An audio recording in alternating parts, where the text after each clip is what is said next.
My name is Renata Cole. I am 29 years old, and 4 years ago, the week after my father's funeral, my aunt sat across from me at his kitchen table, took both my hands in hers, and said, "Let me handle the pension paperwork, sweetheart. You've got enough on your plate. You just sign where I tell you to sign." I signed where she told me to sign. I signed a lot of things that week. The funeral home's forms, the life insurance claim, a stack of documents from my father's union that I barely looked at, because I was 25 years old, in the middle of my second year of nursing school, and my father, my only parent, the man who had raised me alone since I was 6, had just died of a heart attack at 58, 3 years before he was due to retire from 31 years on the line at a regional freight depot. I want to be precise about what I mean when I say I signed where she told me to sign, because precision is the entire reason I'm able to tell you this story at all. I am a numbers person, not by training back then, but by temperament, the kind of person who balances her checkbook to the cent out of habit rather than necessity. And yet, in the week after my father died, I signed documents I did not read, in places my aunt indicated with a manicured fingernail, because she had appointed herself, gently and efficiently, as the person who would carry the parts of this that I couldn't. Her name is Carol. She is my father's older sister, 61 years old at the time of this story, recently divorced, living about 40 minutes from where my father had lived, in a rental house that I would later learn was 3 months behind on payments the month my father died. I want to tell you about the week of the funeral honestly, because I think it matters that I don't pretend I was suspicious from the start. I wasn't. Carol drove me to appointments. She sat with me at the funeral home. She made the calls to the union pension office that I couldn't bring myself to make, because every time I picked up the phone to talk about my father's survivor benefits, I had to say the words, "My father is deceased," out loud to a stranger, and I could not do it without my voice breaking. Carol could do it. She did it for me, repeatedly, patiently, and at the time I thought it was one of the kindest things anyone had ever done for me. "You're not ready to deal with money right now," she told me, more than once, in the months that followed. "Let me hold on to things until you're through school. You've got enough to carry." And I let her.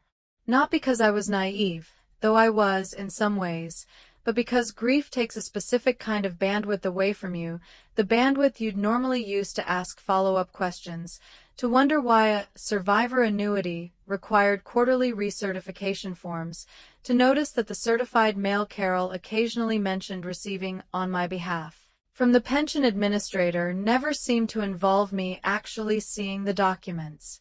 For 4 years, I finished nursing school. I started working, first as a new graduate on a busy medical floor, then, after 18 months, in the emergency department, the work I'd actually wanted to do since I was a teenager, watching my father's co-workers carry him out of the depot on a stretcher after his first, smaller cardiac event, 2 years before the one that killed him. I worked. I paid my own rent, on my own modest apartment, on my own nursing salary, which in those early years was not large. I want to be honest. There were months when I was tight. Not desperate. I never missed a payment, never went without food, but tight, in the ordinary way that new nurses with student loans are tight. And the entire time, 4 years, I believed that whatever my father's pension survivor benefits amounted to, I genuinely did not know the figure, because I had never asked, because Carol had told me, gently, every time it came up, that she was keeping it safe until I was settled, was sitting somewhere, accumulating, waiting for the day Carol decided I was ready. The letter that changed everything arrived on a Tuesday in October, 4 years and 2 months after my father's funeral. It came to my apartment, not Carol's house, my apartment, which was itself unusual, because in 4 years I could not recall ever receiving a single piece of mail related to my father's pension at my own address. The envelope was from the pension administration office of my father's former union local, and it was addressed to me, Renata Cole, at my current apartment, which meant someone, The pension office itself, as it turned out, had recently updated my mailing address in their system, for reasons I would only understand a little later. I opened it standing at my kitchen counter, the way you open most mail, without much ceremony. It was a notice, the kind of routine administrative notice that government and union pension offices send periodically, informing me that the union's pension fund was transitioning to a new third-party administrator the following year, and that as part of the transition, all surviving beneficiaries were being sent a summary statement of their account activity for the prior 4 years, for your records, and to verify accuracy ahead of the system migration. Attached was a printed summary. 4 years of activity, month by month, on an account I had never seen a statement for in my life. I want you to understand what I felt reading that summary, because I think it's important, and because I think a lot of people who've been in a similar position will recognize it. It was not, at first, anger. It was confusion of a very specific kind, the kind that comes from looking at numbers that don't match anything you know to be true, and assuming, for the first several seconds, that the mistake must be yours. I scanned the monthly deposit amounts. They started at $4,100 a month in the first year after my father's death, and rose, twice, at points that I would later learn corresponded to cost of living adjustments the union negotiated, to $4,400, and then to $4,600 a month in the most recent year. $4,600 a month. Every month. For 4 years. I did the arithmetic standing at my counter, the way I do arithmetic at work when a medication dose doesn't look right and I need to check it twice before I say anything to anyone. 4 years, with the increases factored in, came to a figure just under $190,000. I had never seen a dollar of it. And then, below the deposit history, there was a second section, a much shorter one, just a few lines, titled Annual Recertification, Form PSB-4, Survivor Continuing Eligibility. It listed 4 dates, one per year, each one a few weeks after my father's death anniversary. And beside each date, it noted, Form received, signed by beneficiary, processed. Signed by beneficiary.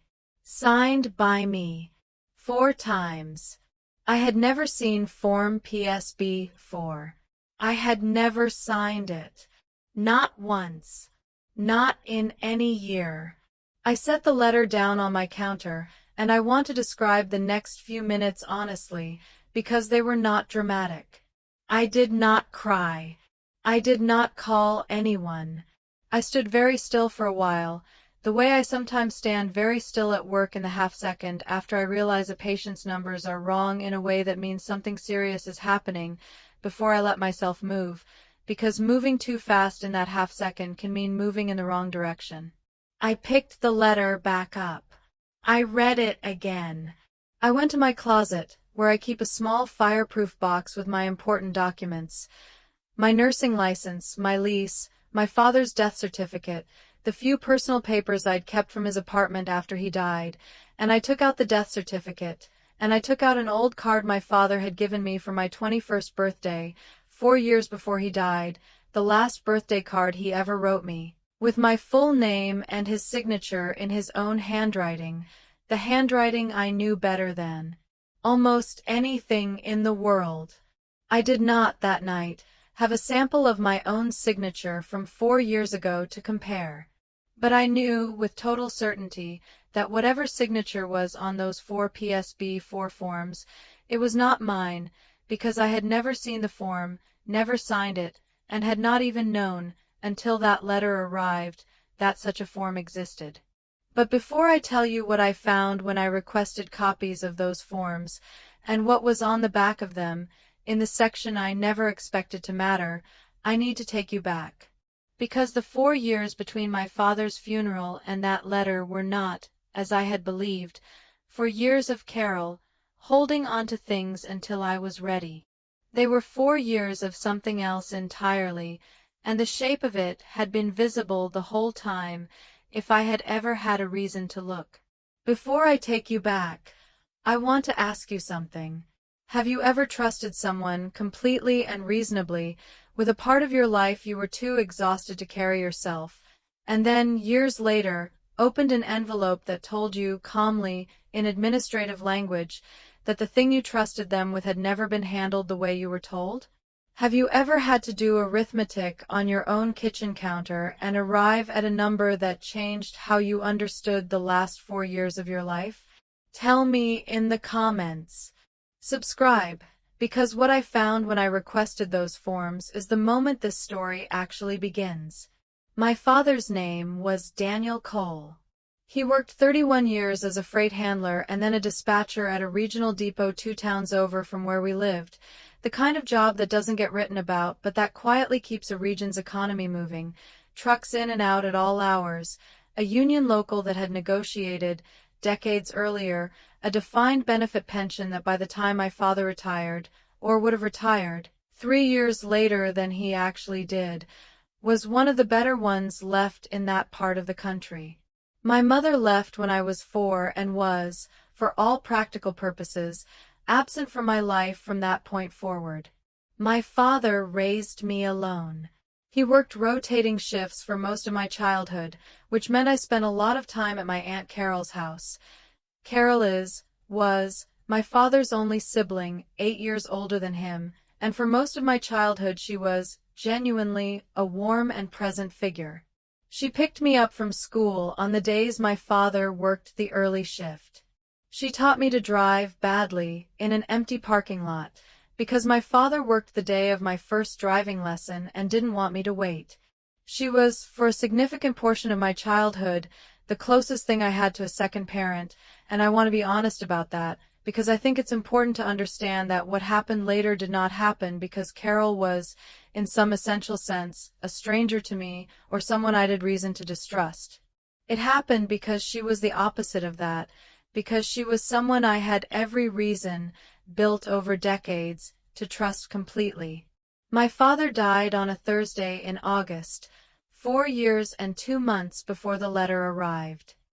He collapsed at the depot during a shift change, a massive cardiac event, the kind that, as I would later understand professionally in a way I couldn't at the time, often gives no meaningful warning.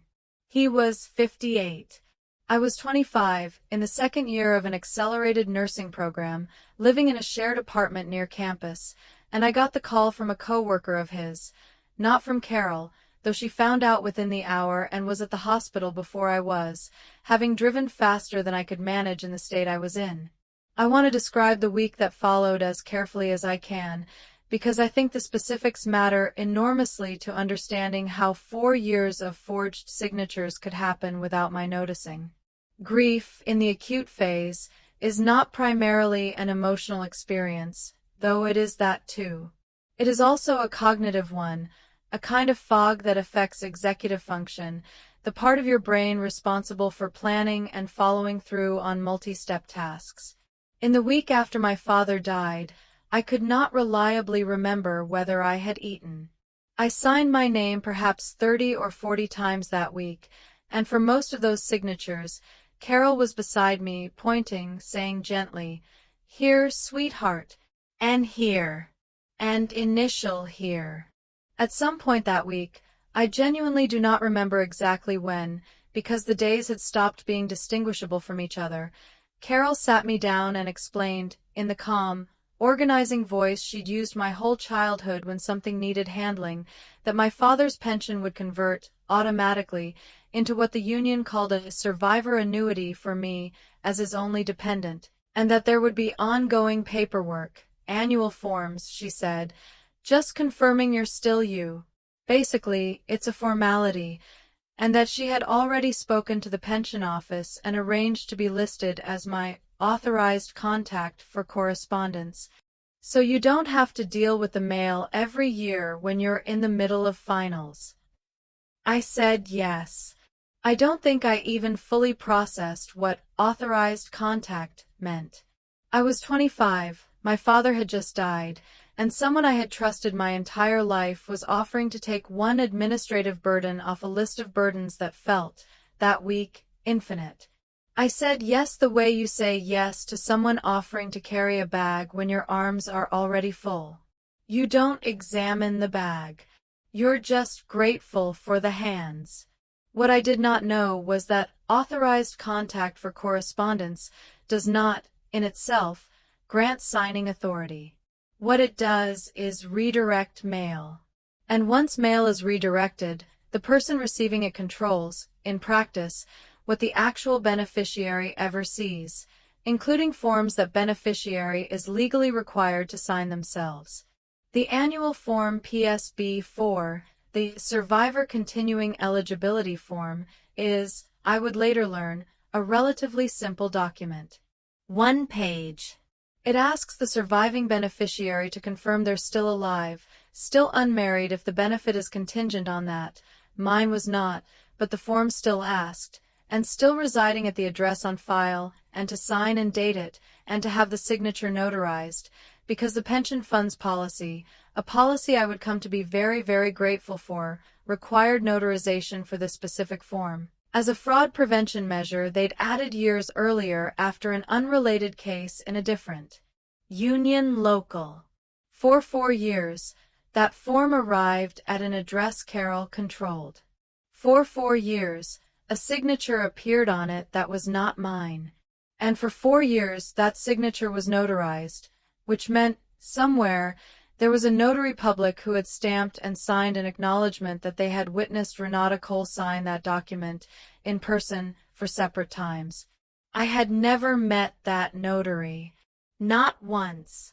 I think about the version of myself from those 4 years often now, working double shifts, studying for boards, eventually nights in the emergency department, paying rent on a budget that left very little slack, and never once thinking to ask, where exactly is my father's pension money? I don't think that version of myself was foolish. I think she was exhausted and grieving, and had been handed a story that required no further action from her. That story was, itself, the mechanism. Not a lie told once, but a posture maintained for 4 years. You don't need to worry about this. I've got it. You're not ready. You're not ready is a sentence that, said often enough by someone you trust, stops sounding like a statement about you and starts sounding like a fact about the world. It took an envelope addressed to my own apartment, generated by a transition I had nothing to do with, to break that sentence open. The morning after the letter arrived, I called the Pension Administration office, the same one whose letterhead was on the envelope. I want to describe this call carefully because the person I spoke to, a woman named Adele, in the Member Services Department, turned out to be, without either of us knowing it at the time, the first domino. I told Adele I'd received the transition notice and the 4-year summary, and that I had a question about the annual eligibility forms listed on it. Specifically, I said, choosing my words carefully, that I wanted copies of the actual signed forms for my records, since the system is changing and I want to make sure everything on my end matches what you have. Adele said that was a completely normal request. People often wanted copies for their records during a transition, and that she could mail me copies of all 4 PSB-4 forms on file, along with the notary acknowledgement pages, within 5 to 7 business days. She also mentioned, almost as an aside, something that I wrote down immediately and have thought about many times since. I do see there's an authorized correspondence contact on the account, a Carol Cole. Would you like copies sent to that address as well, or just to you? Just to me, I said. At the address you have for me now. Not the other address. No problem, Adele said. I'll note that the correspondence preference is being updated to beneficiary direct going forward too, if that's what you'd like. Yes, I said. Please. I didn't say anything more than that. No suspicion, no accusation, nothing beyond a records request. Some part of me, the part that spent years reading lab values and knowing a single abnormal number can mean a dozen different things, understood I didn't yet know enough to act on anything. I had a summary that didn't match my memory. I had no proof yet. And the worst thing I could do, if my suspicion turned out correct, was alert anyone before I understood the full shape of what I was looking at. The forms arrived 8 days later. 4 single sheets, each one a photocopy of the original PSB-4, with a notary acknowledgement stamped at the bottom of each. I want to walk you through what I saw, because each piece individually might have meant little, but together they told a story that was impossible to misread. The signature on all 4 forms was the same, consistent across all 4 years, which told me whoever signed them had practiced, or simply had a steady, repeatable hand. It was careful, not a wild scrawl. Renata Cole, in a looping cursive close enough to mine that a quick glance might miss it. But I have signed my name tens of thousands of times, on charts, consent forms, my own lease, and I knew immediately I had never written it that way. My actual signature has one specific feature. The R in Renata has a small closed loop at the top, a habit since I was a teenager. The signature on all 4 PSB-4 forms had an open R. Small, but absolute. The notary acknowledgement on each form listed the same notary public, a name I did not recognize, Donna Presley, with a commission number and an address for the notarization that was not my address, not Carol's house.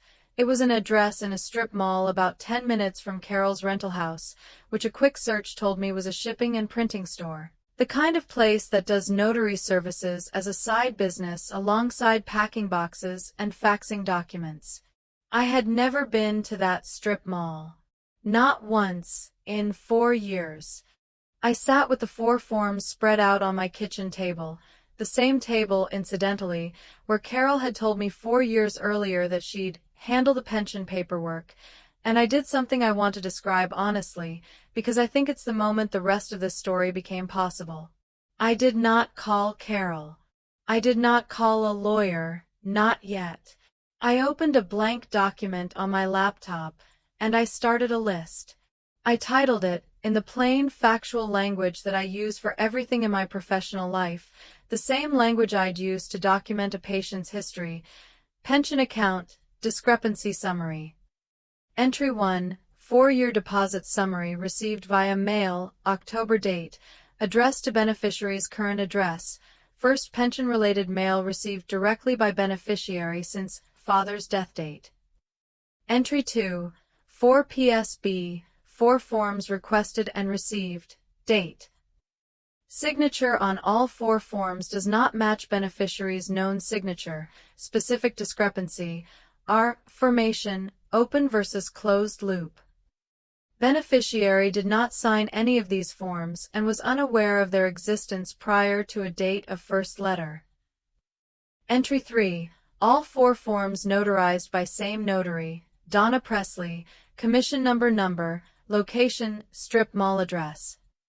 Beneficiary has never visited this location and does not know this notary. I want to tell you that this was the worst part, and that everything after got easier. It wasn't, and it didn't, but it was the part where the shape of the thing stopped being a feeling and started being a document, and documents I had already begun to understand were the only thing that would actually matter. Over the following 2 weeks, while I continued working my normal shifts, 12-hour days in the emergency department, the kind of work that does not pause for personal crises, which in a strange way I was grateful for, because it gave my days a structure that kept me from spiraling, I did 3 things carefully, one at a time. First, I requested my own 4 years of bank statements from my own bank, going back to the month of my father's death, and went through every single deposit, line by line, the way I'd go through a medication administration record looking for a discrepancy. I confirmed what I already suspected but needed documented. Not one deposit, in 4 years, in any amount, from the pension fund, or from Carol, or from anything related to my father's survivor benefits, had ever appeared in my account. My income for 4 years had come entirely from my nursing salary, my student loan disbursements during school, and, in the first 6 months after my father's death, a small life insurance payout, about $11,000, which I had used, at the time, to cover the gap in income while I finished that semester of school, and which Carol had known about, because she'd helped me file that claim too, and had never once, in the years since, suggested that this $11,000 was anything other than entirely separate from the pension situation she was handling. Second, I requested from the Pension Administration Office, again through Adele, who by this point I had spoken to 3 times and who had become, without either of us framing it this way, genuinely helpful in a professional capacity, the deposit destination information for the monthly survivor annuity payments. This took a little longer, because it required a specific records request form, but Adele walked me through it, and about 10 days later I received a response. The monthly payments, for all 4 years, had been deposited via direct deposit into an account at a regional bank, account number ending in a specific 4 digits, account held in the name Carol Cole. Not a joint account, not an account held for the benefit of anyone. An account in Carol's name alone. Third, and this is the part that, when I tell people this story, tends to be the part that changes how they're sitting, I went back through my own records from the week of my father's funeral, the actual physical paperwork I'd kept in my fireproof box, including a folder of photocopies the funeral home had given me of documents signed during the arrangement process, which I'd never looked at again after that week. In that folder was a single sheet I had genuinely forgotten existed, a form for my father's union, signed during that first week, in which I, in my own actual handwriting, the real one, with the closed loop on the R, had designated Carol as temporary correspondence contact, pension transition period. The form had a line for duration of authorization and a line for expiration date or condition. Both lines on the form I had signed said the same thing in Carol's handwriting, filled in before I signed it, because she'd filled in most of the form and I'd simply signed where indicated, until beneficiary completes nursing program, EST 18 months. 18 months. I had finished nursing school 3.5 years earlier. The temporary authorization I had actually knowingly signed, the only thing I had ever actually agreed to, had expired more than 2 years before the first forged PSB-4 form was even notarized. It was not a misunderstanding that had drifted. It was an arrangement that had ended on a date Carol herself had chosen, and that she had then chosen, actively, for separate times, each requiring a fresh forged signature and a fresh notarization, to continue anyway. I need to pause and ask you something. Have you ever found, in your own handwriting, in your own records, the exact moment an arrangement was supposed to end, written by the very person who later acted as though it never had? Have you ever realized that the person who told you you're not ready had, at some point, themselves written down exactly when you would be? Tell me in the comments. And subscribe if you haven't, because what I did next was the part that took the longest and mattered the most. I want to tell you about the print shop, because it is, in many ways, the hinge of this entire story, the single piece that turned a strong suspicion into something a prosecutor would later describe, in a phrase I've never forgotten, as about as clean as these cases ever get. I had the address from the notary acknowledgement, a strip mall unit, shipwright print and pack, about 10 minutes from Carol's rental house. I did not go there as Renata Cole, beneficiary with a grievance. I went there on a Saturday morning, in plain clothes, and I went there with a specific narrow question, because I had spent the previous several days thinking very carefully about what I was actually trying to find out, and how to find it out without tipping anyone off. Here's what I want to explain about notaries, because I didn't know this before any of this happened, and it's the single most important piece of practical information in this whole story. Notaries are required, in most states, to keep a journal, a record of every notarization, with date, document type, signer's name, and often the ID presented. This journal can be subpoenaed, and notaries are legally required to maintain and, in some cases, produce it.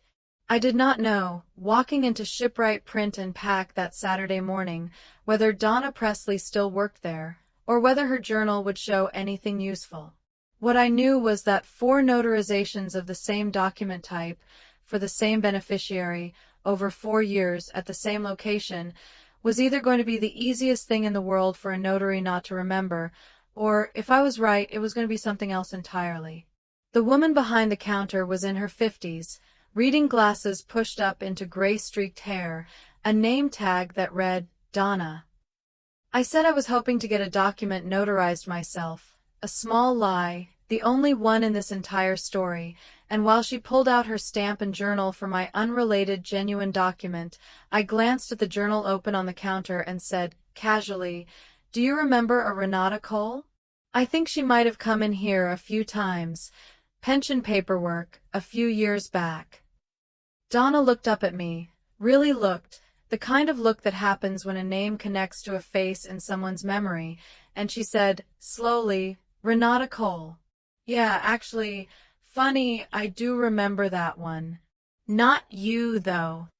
She paused. "Older lady used to bring those in. Every year, around the same time. Said her niece worked nights and couldn't make it in, so she'd bring the paperwork pre-signed and just needed it notarized for the file. I remember because technically that's not really how it's supposed to work.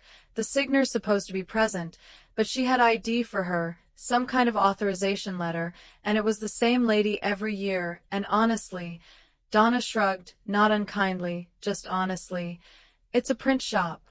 People bring stuff in pre-signed all the time, and we're not exactly running a courtroom back here. I should have been stricter about it, probably. I remember thinking that, actually, the second or third time. I want to describe what I felt in that moment, because it was not triumph. It was something closer to a strange, heavy relief. The relief of a thing you already knew being said out loud by someone with no stake in saying it, someone who had no idea what those words meant to the person standing across the counter from her. Do you still have records of that? The journal entries?" I asked, as evenly as I could. "Should do," Donna said. "We're supposed to keep those for years. State requirement." "Why, is something wrong?" "I'm Renata Cole," I said. "I never came in here. Not once. I never signed those forms, and I never authorized anyone to bring them in for me." Donna went very still. I watched her do something I recognized, because I do it myself, in a different context, multiple times a day at work. She ran back through her own memory, checking it against new information, the way you double-check a chart when something doesn't add up. "The older lady," she said slowly. "She had a letter. An authorization letter, with your name on it. I made a copy, I think. We're supposed to keep a copy of the ID and any authorization with the journal entry." She looked at me for a long moment. "I think you should probably talk to someone about this. I don't want to get in the middle of a family thing, but I also kept records because I'm supposed to, and if those records show what I think they're going to show." "I know," I said. "I'm not asking you to be in the middle of anything. I just need to know what's actually in your records. That's all. Whatever it is." Donna pulled the journal, an actual bound ledger, the kind with carbon copy pages, and went back 4 years, page by page, and found the entries. 4 of them, one per year, each one dated within a few days of the dates on the PSB, 4 forms I already had. Each entry listed Renata Cole as the signer, PSB 4 pension form as the document type, and, this was the part that mattered most, a notation in the ID presented column that read, every single year, the same way, ID not presented in person, signer not present, authorization letter on file, copy attached. Donna had, dutifully, exactly as required, attached a photocopy to each journal entry. 4 photocopies. each one a copy of a typed letter on no letterhead that read approximately the same thing each year, with minor date changes. To whom it may concern, I, Renata Cole, authorize my aunt, Carol Cole, to bring my pre-signed pension paperwork to your office for notarization on my behalf, as I am unable to attend in person due to my work schedule. Thank you for your assistance.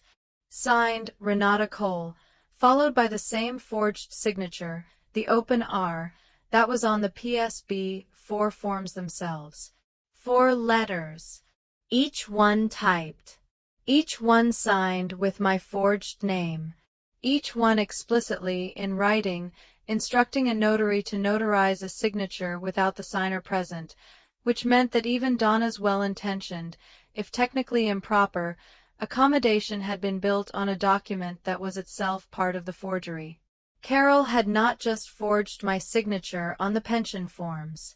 She had forged a separate document, a letter, specifically designed to get around the rule that would otherwise have required my actual presence, and had done it 4 times, once a year, with small variations like someone updating a template. Can I get copies of these? I asked. My voice, I remember, came out steady. I was proud of that, later, in a way that felt strange to be proud of. Yeah, Donna said quietly. Yeah, of course. I'm really sorry. I should have called the office, or something, back then. You didn't do anything wrong, I said, and I meant it. You wrote down exactly what happened every single time, for 4 years, even when it would have been easier not to. That's the only reason I know what actually happened. Please don't apologize for that. I left shipwright print and pack with copies of 4 journal entries and 4 forged authorization letters, on top of the 4 forged PSB, 4 forms, and the bank account information I already had. I sat in my car in the strip mall parking lot for a long time before I drove home. Not crying. Just sitting the way you sit after a long shift, when the adrenaline that got you through it finally has nowhere left to go. That evening, I called a lawyer for the first time. I want to ask you something. Have you ever followed a thread, one small, specific question, to a person who had absolutely no reason to lie to you, and had it confirm, in 5 minutes, something you'd spent weeks afraid to fully believe? Have you ever met someone who, just by doing their job properly, year after year, without ever knowing why it mattered, became the reason the truth was provable at all? Tell me in the comments. And subscribe if you haven't, because the next chapter is where I decided what to actually do with everything I now had. The lawyer's name was Preeti Nair. She worked primarily in elder law and estate disputes, which was not exactly what I needed. I was not elderly, and there was no estate dispute in the traditional sense, but a friend from nursing school had used her for a family matter and described her as the kind of person who explains things instead of just billing for them, which turned out to be exactly right. I told Preeti everything, in the order I'd assembled it: the 4-year summary, the mismatched signatures, the bank account in Carol's name, the print shop, the journal, the forged authorization letters. I'd organized it into a binder by that point. I'd started calling it that in my head, the binder, though it was really just a 3-ring folder with labeled tabs, one per category of evidence, each item dated and noted, the same instinct that had made me start a discrepancy summary document on the first night, now grown into something much larger. Preeti listened for a long time without interrupting. When I finished, she was quiet for a moment, and then she said something I've thought about often since. Renata, I want to tell you 2 things, and I want you to hear both of them clearly, because I think you're the kind of person who's going to want to act fast once you understand the first one, and the second one is the reason you shouldn't. Okay, I said. The first thing is, what you've described is not a gray area. Forging a beneficiary's signature on a federal or union pension document, and forging a supporting authorization letter to obtain fraudulent notarization in order to redirect benefit payments into an account the forger controls, that's not a family dispute with legal dimensions. That's mail fraud at minimum, and depending on how the pension fund is structured, it may also implicate federal benefit fraud statutes, because many union pension funds of this type are regulated under federal law. The amount involved, close to $190,000 over 4 years, is well past the threshold where this would be treated as a serious matter, not a minor one. If you reported this tomorrow, to the right people, it would be taken seriously, immediately. I sat with that. And the second thing? The second thing, Preeti said, is that you only get to report this once, in the sense that matters. Once you report it formally, to the pension fund's fraud office, or to law enforcement, it becomes their process, on their timeline, and you lose control of the sequence. That might be exactly the right thing to do, and probably is, eventually.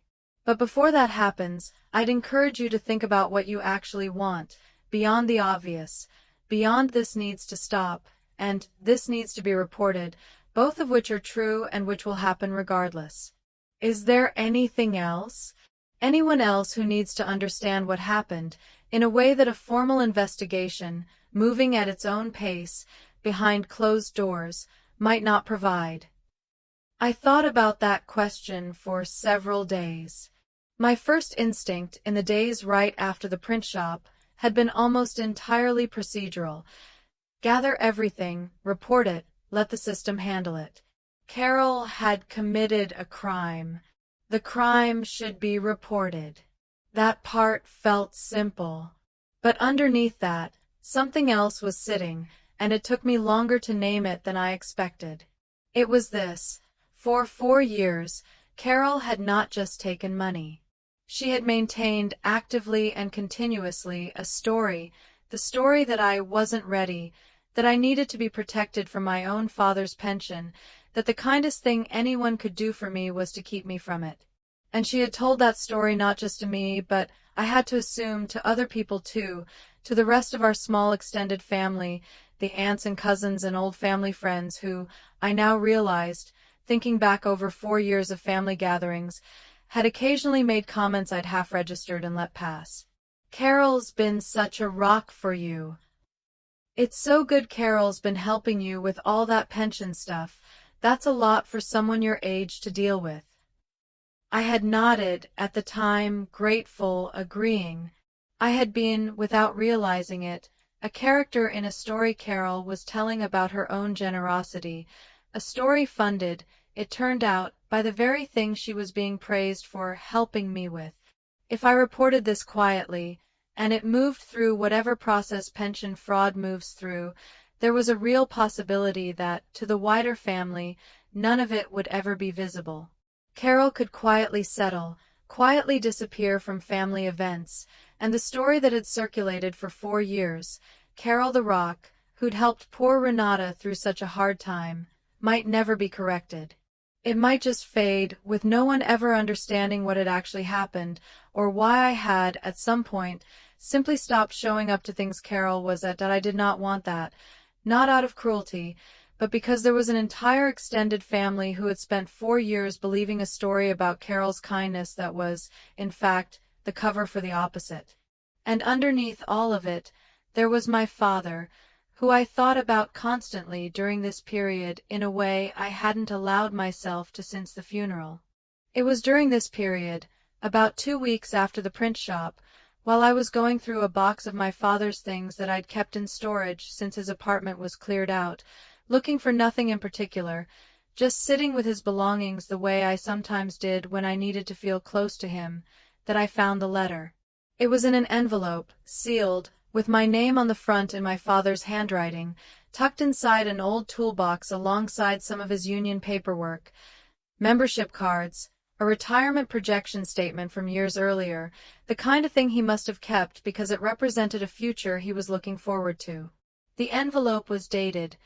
He'd written the date on the back flap, a habit of his, the kind of small, precise thing I'd inherited from him without realizing where it came from, about 8 months before he died.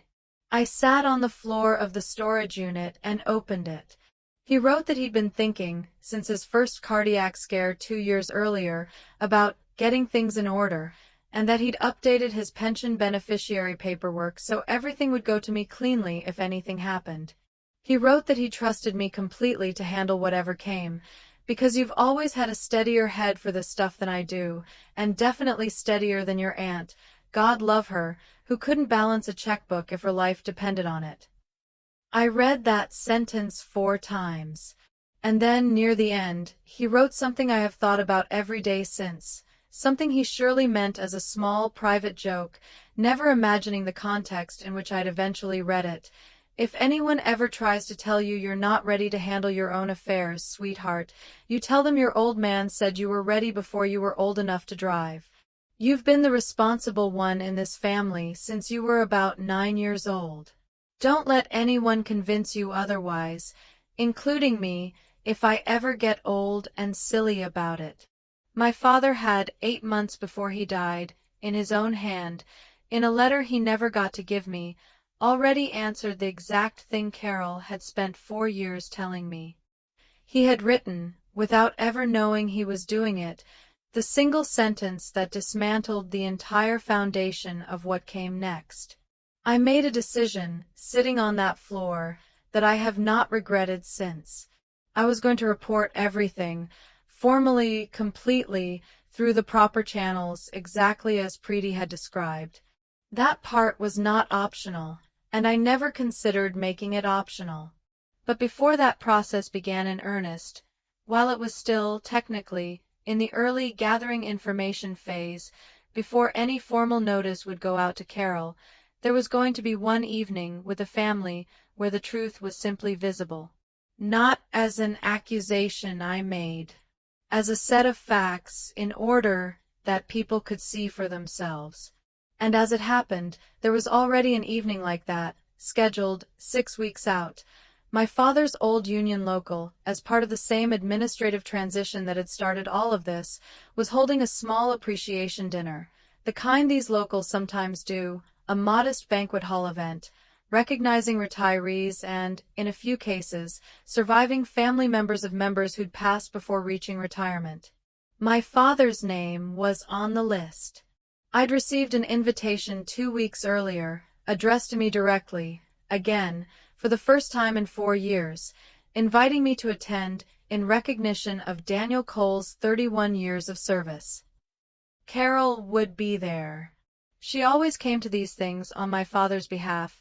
Since you're always working, she'd say, though this year, for the first time, I'd been invited directly too, which meant, for the first time in 4 years, we would both be in the room, surrounded by people who had known my father, people from the union, family friends, and, I checked carefully with Adele, who by this point had become something between a records contact and a quiet ally in this whole process, a representative from the Pension Fund's administrative office, there in a small professional capacity, to answer any questions retirees or families might have about the transition. I did not need to create an opportunity. One had simply arrived 6 weeks out, built into the very process that had started everything. I want to ask you something. Have you ever found something, a letter, a note, an old document, written by someone who's gone, that answered a question you didn't even know you needed answered at exactly the moment you needed it? Have you ever realized that the person you lost had, in some small way, already stood up for you before any of this even started? Tell me in the comments. And subscribe if you haven't, because the dinner is 6 weeks away, and I want to walk you through every one of them. 6 weeks gave me time to do this properly, and I want to walk through what properly meant, because I think the specifics matter. First, I filed the formal report. Preeti helped me prepare it, a written complaint to the Pension Fund's Internal Fraud and Compliance Office, accompanied by copies of everything: the 4-year summary, the 4 PSB-4 forms with the mismatched signatures, the bank deposit information showing the funds had gone to an account in Carol's name, and the print shop journal entries with the forged authorization letters. Preeti was careful to explain that filing this report did not mean anything would happen immediately, or publicly, or on any timeline I could predict. Fraud investigations, even well-documented ones, move at an institutional pace, often months. But filing it meant the clock had started, formally, on the record, regardless of anything else that happened. I want to be honest. Filing that report was, in some ways, harder than anything else in this entire story. Not because I doubted I should. I didn't. But because it was the moment the thing stopped being something I knew privately and became something that existed in the world, with consequences that would unfold regardless of what I did next. I remember signing the complaint and feeling a strange vertigo, the sense of a door closing behind something, permanently, even though nothing visible had changed yet. Second, and this took more thought than the report itself, I went through, with Preeti's guidance, exactly what I had, and organized it the way Preeti suggested, which echoed something I'd been doing instinctively anyway. Not everything, all at once, in an overwhelming pile, but a clear, small set of items, each one simple enough to be understood immediately, each one undeniable on its own. Preeti's phrase, which I've held on to since, was, "A wall of paper looks like an attack. 3 documents, shown in the right order, look like the truth." I settled on 4 things. The 4-year summary, with the total highlighted, the number itself, $189,800, which I'd calculated precisely by that point. One of the 4 PSB-4 forms, with my real signature from an unrelated recent document beside it for comparison. The open R versus the closed R, visible at a glance, the kind of thing that doesn't require explanation once you're looking at both side by side.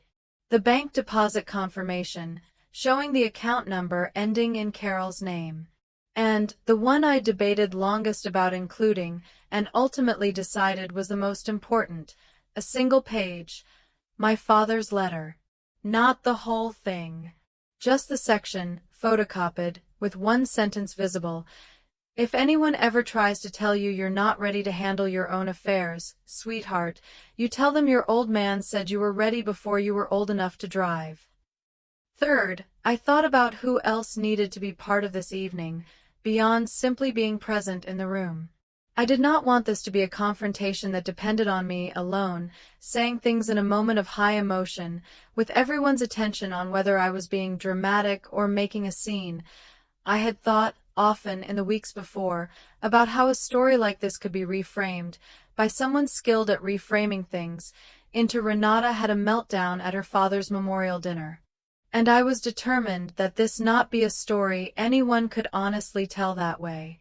So I called the pension fund's local representative, the same office Adele worked in, though Adele herself wasn't the one attending, and explained, carefully and factually, that I had an active fraud complaint on file regarding my father's survivor benefits, that the individual involved would likely be present at the appreciation dinner, and that I wanted to know whether it would be appropriate, and whether someone from their office would be willing to briefly and privately confirm, if I asked, in a quiet moment, away from the main event, the basic facts already on record, that a complaint had been filed, and that the account information matched what I describe.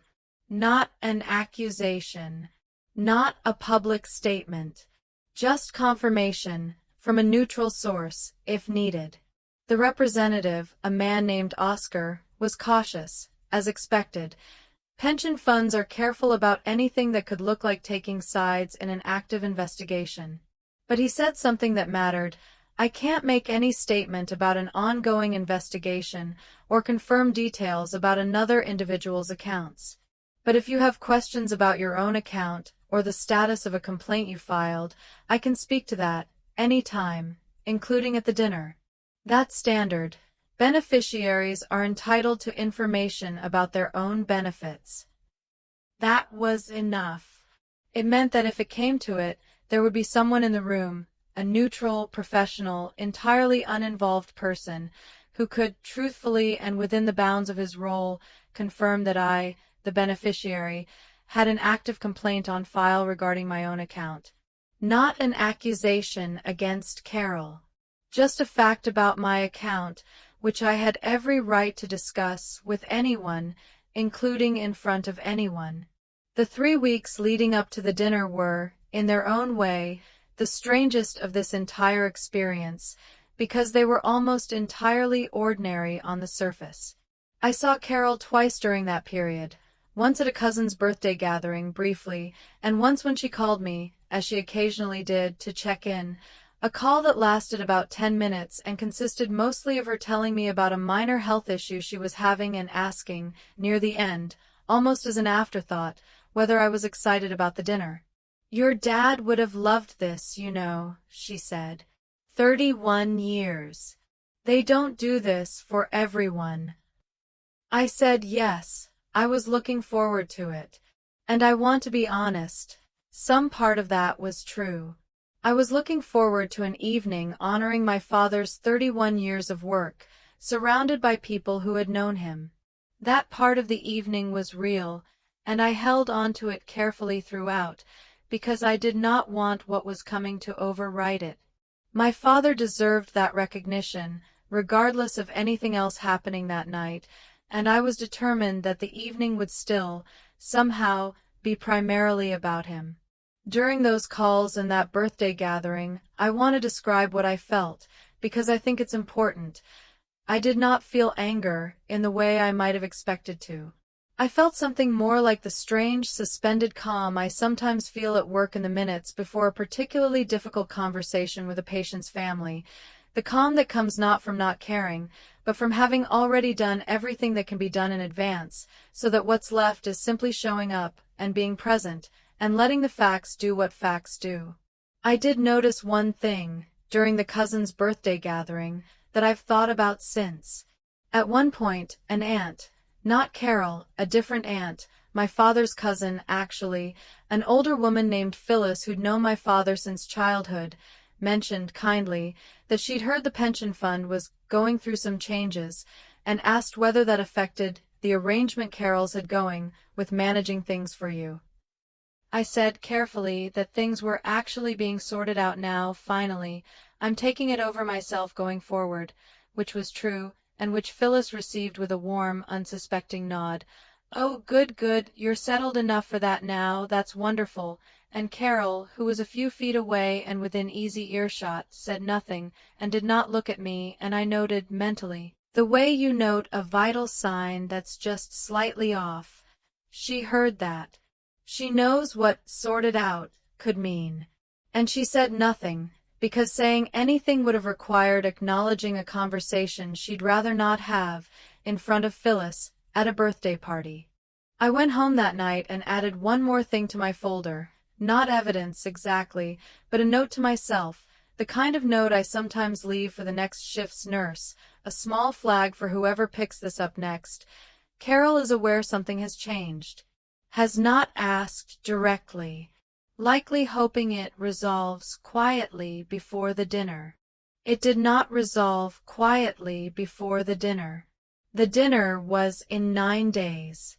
I want to ask you something. Have you ever spent the weeks before something important behaving almost entirely normally, having ordinary conversations, attending ordinary gatherings, while carrying, quietly, the knowledge of something that was about to change everything? Have you ever watched someone you once trusted completely realize, in small flickers, that something had shifted, without either of you saying so out loud? Tell me in the comments. And subscribe if you haven't, because the dinner is next, and I want to walk you through all of it. The banquet hall was the kind of place these events always happen in: beige walls, round tables with white cloths, a podium near a screen that cycled through photos of retirees in their work clothes from decades ago, including, I noticed when it cycled past, a photo of my father, maybe 30 years old in the picture, standing in front of a freight truck, squinting into the sun. I sat at a table near the front, with Phyllis and a few other relatives and family friends, about a dozen people who had known my father, several of whom I hadn't seen since the funeral. Carol arrived a little later, in a dress I recognized, and made her way around the room the way she always did at these things, warm, greeting people, the picture of someone who belonged there, who'd earned her place there through years of quiet support of her brother's family. She sat 2 seats away from me. The formal program was short: a few words from a union official about the retirees being honored that year, a slideshow, and then, toward the end, a portion recognizing members who had passed away before reaching retirement, including my father. The official said a few warm general things about 31 years of service, and then said something I hadn't expected, though I shouldn't have been surprised, given that I'd been added to the invitation list directly for the first time. And we're glad to have Daniel's daughter, Renata, with us tonight. Renata, would you like to say a few words about your dad? I had not planned this. I want to be honest about that. But I stood up, and I want to tell you what I said, because it was entirely true, and entirely about my father, and it was only afterward, only because of what I'd brought with me, in a slim folder I'd set on the table, the same folder Preeti and I had assembled, that it became something else too. I talked about my father for about 2 minutes. I talked about the early shifts, and how he never complained about them.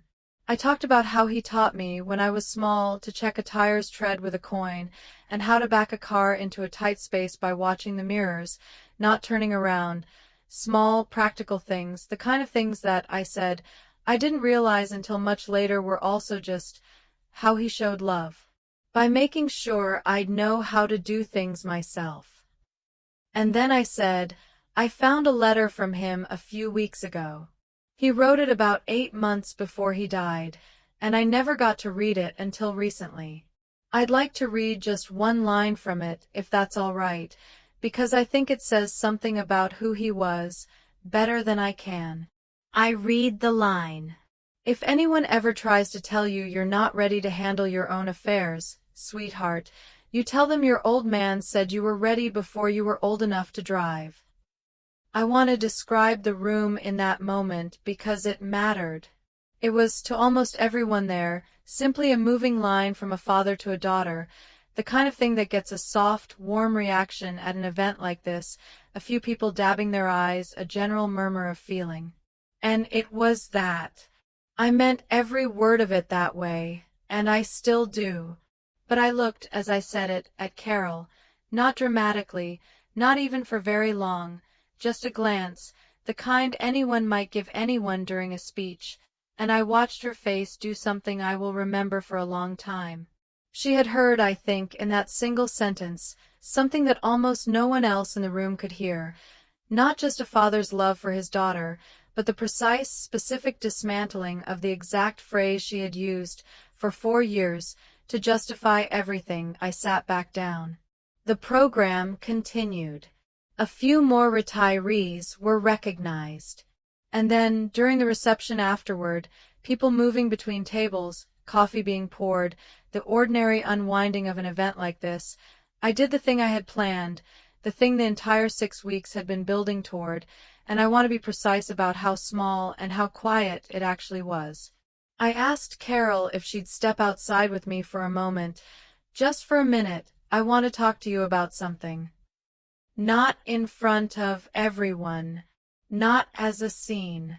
Just the two of us, in the hallway outside the banquet room, where the noise of the reception was a low hum behind a closed door.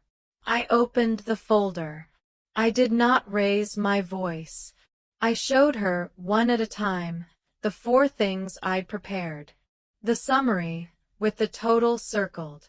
The PSB 4 form, beside a recent document with my actual signature. The open R, the closed R, side by side. The bank deposit confirmation. And last, the photocopy of my father's letter, the same line I just read aloud, now in her hands, in his handwriting. I know about the print shop, I said. I know about Donna, and the journal, and the authorization letters. I've already filed a report with the pension fund's fraud office. That part isn't a conversation. It's already happening, and it's going to keep happening regardless of anything either of us says right now. Carol did not say anything for a long moment. She looked at the papers in her hands. Really looked, the way you look at something you've spent years making sure you'd never have to look at directly. I was going to pay it back, she said, finally, quietly. Once I was back on my feet. I always meant to. I know you probably believe that, I said. And I did believe she believed it. I want to be honest about that, even now. But Carol, you wrote the form yourself. 18 months. You knew exactly when this was supposed to end, because you're the one who wrote the date down. And then you kept going. For 4 years. With a forged letter every single year, specifically so a notary wouldn't ask any questions. That's not something that happens by accident, or drifts. That's something that has to be done, on purpose, again and again. She didn't argue.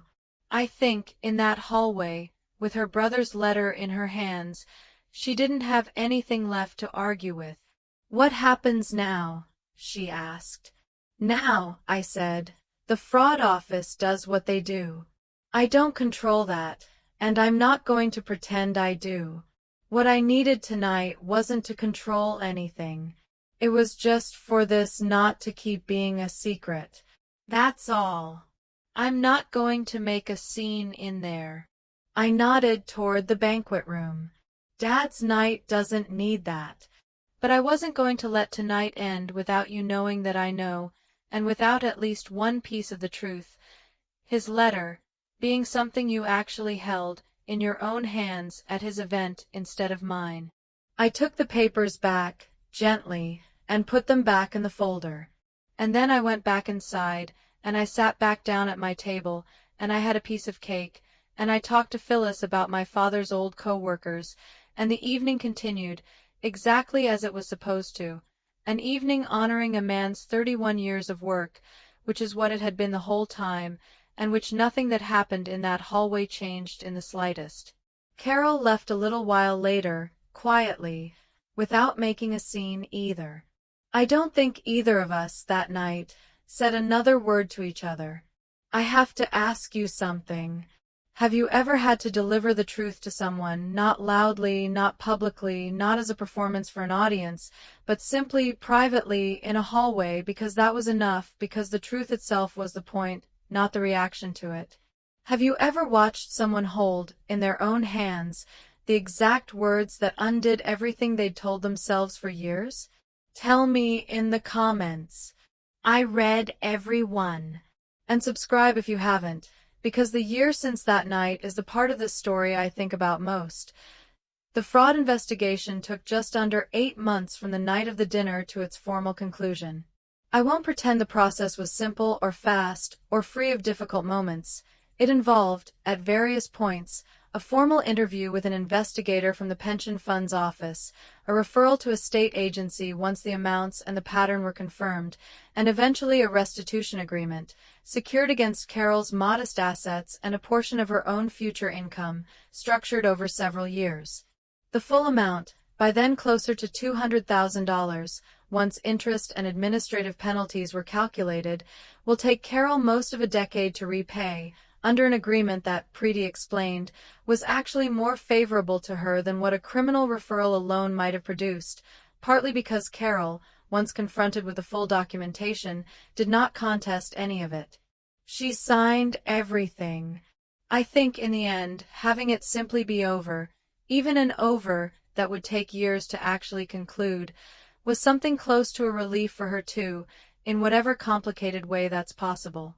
I do not see Carol anymore, in any regular sense. We have not had a conversation since that hallway. I know, through Phyllis and a few other relatives, that she moved to a smaller place, that she's working again, part-time, at 62, in a way she hadn't needed to for years, funded, of course, by money that should have always been mine. I feel, when I hear updates like this, less than I expected to feel. Not satisfaction, exactly. Something closer to the feeling at the end of a long shift when a difficult case finally resolves.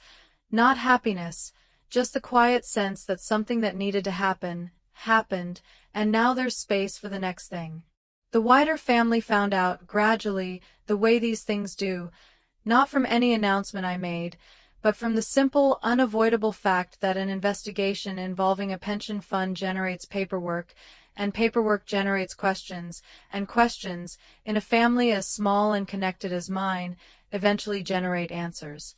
Phyllis was the one who, a few months after the dinner, finally asked me directly, gently, carefully, what had actually happened. I told her. All of it, plainly, the way I'd tell a colleague about a case. She was quiet for a long time, and then she said something I've held on to. Your dad used to say you had the most sense of anyone in this family, even when you were tiny. I always thought that was just a nice thing fathers say. I guess he meant it literally. I used the restitution payments, which began arriving modestly on a fixed schedule about 4 months after the agreement was finalized, to do something I'd thought about for a long time but never felt able to justify. I went back to school part-time for a nurse practitioner program, the same kind of advanced practice credential that, 4 years earlier, in one of the forged letters Carol had written in my name, she had told my father I was supposedly already pursuing, using that fictional ambition as the justification for asking him, in my voice, for more money than he was already giving. I think about that often. The lie she told him about why I needed more eventually became something true, on my own terms, paid for by the money that lie had stolen, returned. I framed one thing from this entire experience, and it's the only thing I've framed. It's not the summary, or the forged forms, or anything from the binder. All of that is filed away, in case it's ever needed again, but it doesn't need to be looked at daily. What I framed is a single page, the photocopy of my father's letter, the section with that one line, in his handwriting. It sits on a shelf in my apartment, near a photo of him in front of the freight truck, the same photo that had cycled past on the screen at the dinner. I look at it most mornings, on my way out the door to work. Not because I need reminding of what happened. I don't, not anymore, in the way I once might have. I look at it because it's the truest thing anyone has ever told me about myself, written by someone who knew me better than almost anyone, at a time when he had no idea how much it would eventually matter, or how long it would take to reach me, or what it would end up being used for. You tell them your old man said you were ready before you were old enough to drive.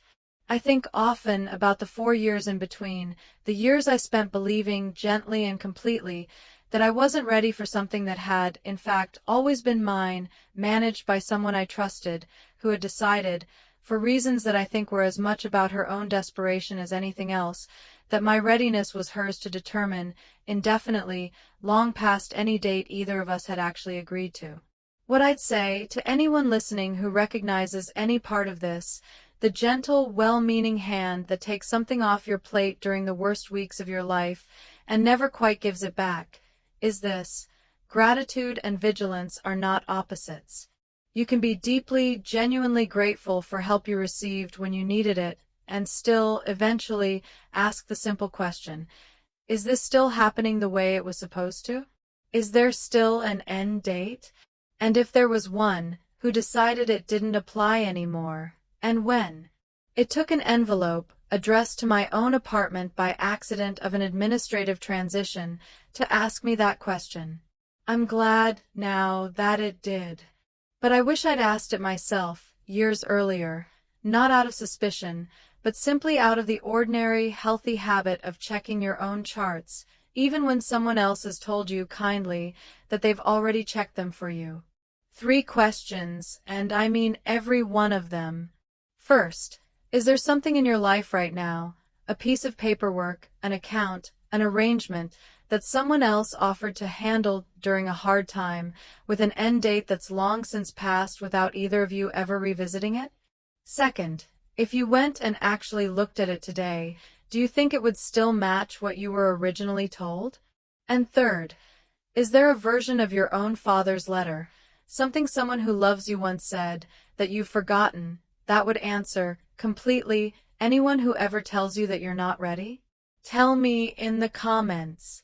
I read every single one.